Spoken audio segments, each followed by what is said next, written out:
When we scan the landscape of American politics, we notice that there is very effective action taking place at the state level.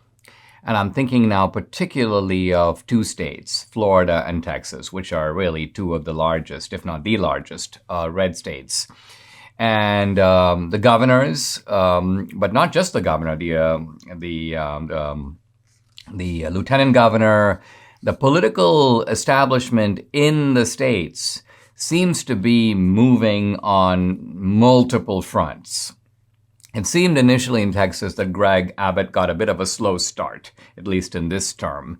And he got battered a little bit because he had a mask mandate on, not for that long. And this was, of course, at the very beginning of COVID. And then he decided he thought better of it, and the mask mandate disappeared, and it's never coming back. Of course, in Florida, DeSantis went kind of full bore and decided we're not shutting the state down at all.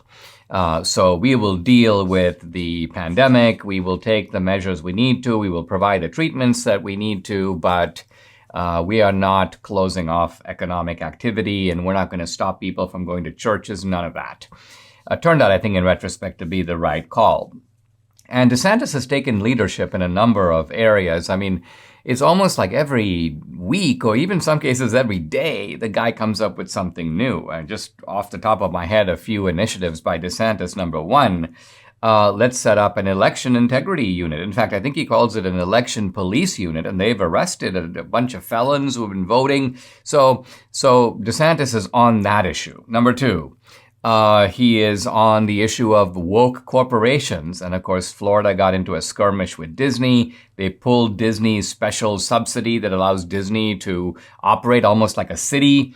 DeSantis is all over the so-called ESG issue, the issue of, again, large corporate funds deciding that they will only invest in companies that are inclusive in terms of diversity, or companies that follow climate guidelines. And DeSantis says, listen, if you want to do that, you could be my guest, but the state of Florida is not going to be investing in you. We're not going to be putting our pension money where the pension money is being used as a kind of ransom for companies to move in a woke direction.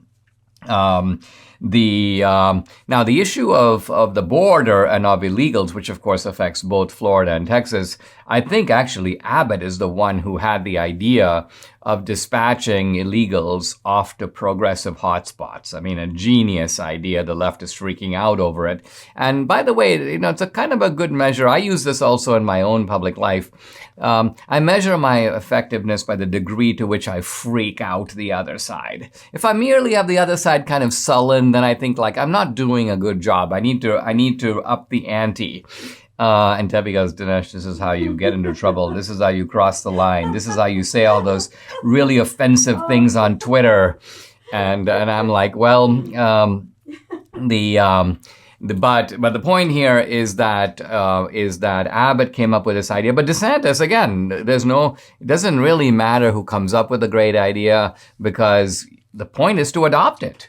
It would be great to see people all over the country adopting these schemes, but they're only occurring. But I'm glad the leading red states are doing them, Florida and Texas. Now, I want to contrast the energy, the activity by these states, particularly DeSantis and Abbott, with the kind of do-nothing, lethargic Republicans in Washington. What are they accomplishing? What are they coming up with? Okay, I realize they're not the majority, but how have they put forward a bold agenda and said, listen, if you vote for us in November, we're going to be doing these 17 things. Really, 1 week it's going to be this. We're going to scale back affirmative action. The next week we're going to be pulling the funding from the 87,000 IRS agents. And the next week we're going to be doing this. And the next week we're going to do an investigation into fetal pain. And the next week we're going to be investigating Hunter Biden. And the next week we're going to be calling Merrick Garland. And the next week we're going to begin impeachment proceedings. So